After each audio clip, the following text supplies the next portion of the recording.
Bom dia, galera! Bem-vindos ao Loop Matinal dessa sexta-feira, dia 14 de setembro, com as notícias mais relevantes sobre o mundo da tecnologia. O episódio de hoje é patrocinado mais uma vez pela AlphaCode. Quem fala aqui é o Marcos Mendes, e hoje no seu Loop Matinal do Loop Infinito eu vou começar falando sobre a Uber, que mexeu um pouquinho na identidade visual da empresa. Ela atualizou os apps dela com um novo logotipo, tanto pro app normal da Uber quanto pro app da Uber Eats, e disse que tentou aproximar a identidade ao visual de placas de trânsito, que eu confesso que não ficou muito claro pra mim. Já uma outra coisa que a empresa anunciou foi uma nova missão institucional que diz agora que ela quer gerar oportunidades colocando o mundo em movimento. E ainda sobre carros por aplicativos, a chinesa Didi Chuxing falou que vai começar a captar o áudio dos trajetos feitos lá com os carros que ela oferece. Isso deu início a uma polêmica bastante compreensiva envolvendo privacidade, e em resposta a Didi falou que resolveu adotar isso como uma medida de segurança para tentar minimizar a incidência de crimes, e explicou também que esses áudios são criptografados e vão ficar armazenados nos servidores dela por no máximo 7 dias. Seguindo com o mercado de carros, ontem a Tesla perdeu mais um executivo-chave. Dessa vez, quem pediu demissão foi o Justin McAnear, que era vice-presidente global de finanças e operações e estava lá na Tesla desde 2015.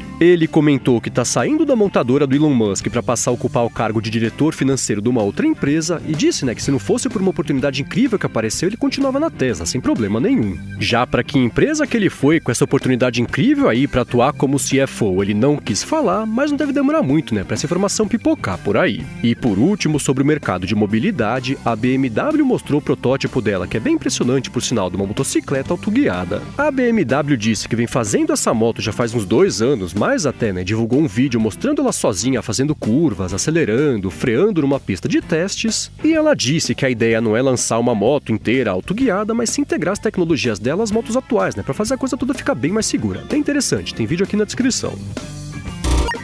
E agora o assunto é o Spotify, que finalmente anunciou que vai aumentar o limite de quantidade de músicas que o pessoal pode baixar lá no celular. Esse limite, desde a estreia do recurso de download, de 3.333 músicas em cada aparelho, com limite de 3 aparelhos, mas agora, segundo o Spotify, o limite aumentou para 10.000 músicas armazenadas em até 5 aparelhos, que quer dizer, 50.000 músicas no total.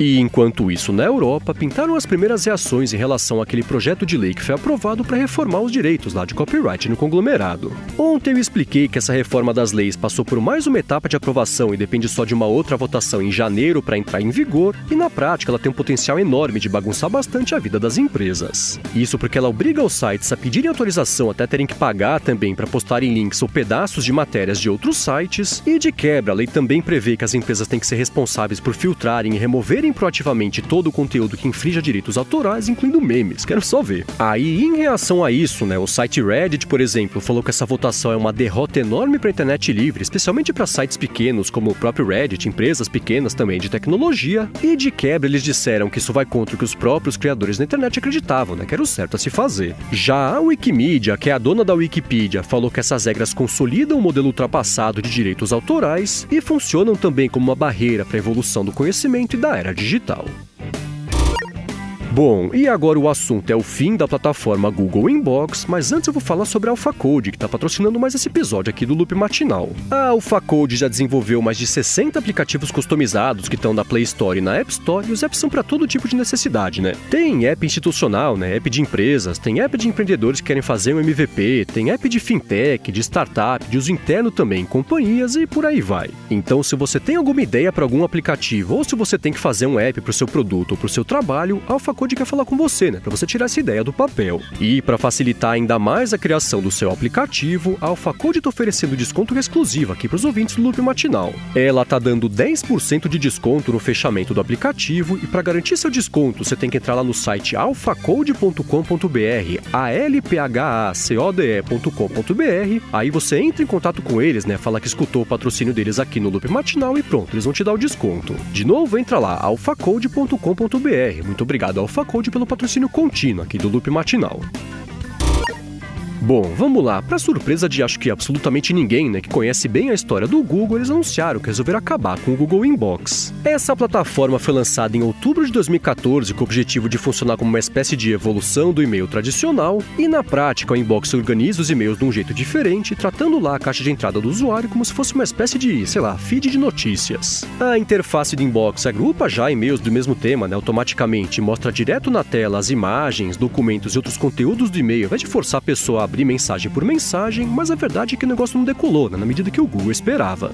Aí agora eles falaram que resolveram manter essa plataforma só até o final do mês de março do ano que vem, e depois disso vão começar a voltar a dedicar os esforços exclusivamente lá no Gmail. E ainda sobre o Google, deixa eu comentar que vazou o vídeo da primeira reunião coletiva da empresa depois da eleição do Trump. No vídeo dá pra ver executivos como o Sundar Pichai, que é o CEO do Google, e o Sergey Brin, que é um dos cofundadores da empresa, comentando a decepção deles, né, com o resultado da eleição, e tentando também tranquilizar o pessoal, reiterando o compromisso do Google com o processo eleitoral, também com a democracia. Ainda assim, é claro, né, que isso ajudou a colocar mais lenha ainda naquela fogueira da polêmica, né, de conservadores americanos que acham que são perseguidos por todo mundo, e em resposta a isso, o Google falou que os produtos da empresa não refletem as opiniões pessoais de quem trabalha por lá. E por último, sobre o Google, eles anunciaram que o Google Hangouts vai ganhar suporte a transmissões de lives para facilitar a organização, né, de palestras ou reuniões remotas lá em empresas. O Google disse que o Hangouts vai gerar um link que pode ser acessado por até 100 mil pessoas de uma mesma empresa, e eles falaram que está chegando aos poucos, na verdade, para quem assina a plataforma lá, G Suite Enterprise. Bom, e agora o assunto é a Motorola e o cancelamento do MotoSnap, que é ser uma espécie de teclado físico específico lá para o Moto Z. Esse teclado foi um dos vencedores de uma espécie de concurso que a Motorola fez no Indiegogo, né, promovendo a criação de motomods para o Moto Z. Ele foi idealizado por uma empresa, uma startup, na verdade, chamada Livermorium.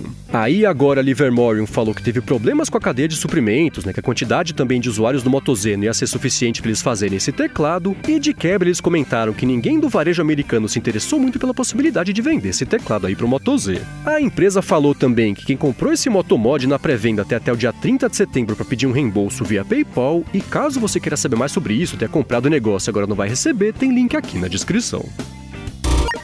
E enquanto isso, na Apple, a empresa confirmou no site dela que o recurso de eletrocardiograma do novo Apple Watch chega só mais pro final do ano, não vai chegar agora. Ela confirmou também que nesse primeiro momento, por conta de aprovações, né, regulações de cada país, o recurso só vai funcionar pro Apple Watch dos Estados Unidos, mas não explicou se isso quer dizer que, por exemplo, vai funcionar como uma geocerca, né, saiu dos Estados Unidos, vai parar de funcionar, se é pelo Apple ID do usuário, sei lá, mas é só nos Estados Unidos. E falando nesse novo Apple Watch, deixa eu dar um recado importante para você que tá pensando em comprar o relógio nos Estados Unidos. O que rola é que o modelo americano não é compatível nem com a banda 28 e nem com a banda 7, isso quer dizer na prática, né, que o relógio não vai funcionar com LTE, com 4G, né, daqui do Brasil. Então, caso você queira trazer o novo Apple Watch LTE de fora, você tem que comprar em lugares como a China, o Japão ou a Europa, a menos que você compre, né, porque ele é um relógio de aço inoxidável e não ligue para conseguir usar ou não LTE. Se não for usar aqui, tudo bem, pode comprar nos Estados Unidos. Aliás, aproveitando esse assunto, deixa eu comentar que o modelo americano dos novos iPhones também pode ter uns problemas aqui no Brasil. Isso porque ele só é compatível com a banda 7 de 2.600 MHz, mas não é compatível com a 28, né, de 700 MHz. O que rola é que essa banda 28 acabou de ser liberada para o uso do 4G, né, a frequência dela é bem mais estável do que a banda 7, e por conta disso as operadoras vão começar a migrar, né, começar a investir mais na banda nova e não na banda velha. Aí é claro, né, que essa migração não vai acontecer da noite pro dia, ou seja, a banda 7 vai continuar sendo usada por um bom tempo ainda, mas ainda assim fica aqui o alerta, né, se você tá pensando em comprar os iPhones novos nos Estados Unidos, vai funcionar só com uma banda, com a outra não.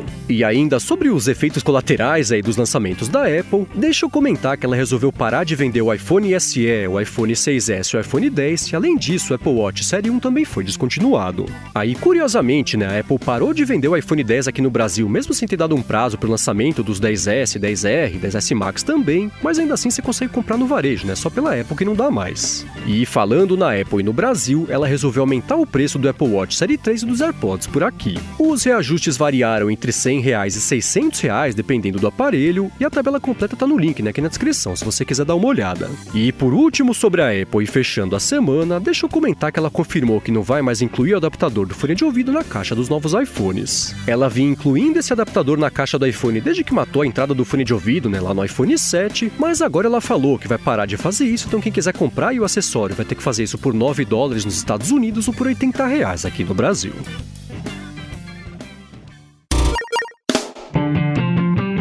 isso aí, galera. O Loop Matinal do Loop Infinito vai ficando por aqui. Se você quiser se inscrever no canal do Loop Infinito no YouTube, o link tá aqui na descrição do episódio, lá no loopmatinal.com, junto com os links das notícias que eu comentei hoje. Agora, se você tem um produto, um serviço, uma plataforma, um aplicativo, uma empresa bacana e quiser divulgar aqui no podcast, manda um e-mail para comercial@loopinfinito.net pra gente conversar. Já se você quiser falar comigo no Twitter, procura por MVC Mendes que eu tô sempre por lá. Obrigado pela audiência, obrigado ao Facode pelo patrocínio contínuo aqui do podcast, bom fim de semana e eu volto na segunda de manhã.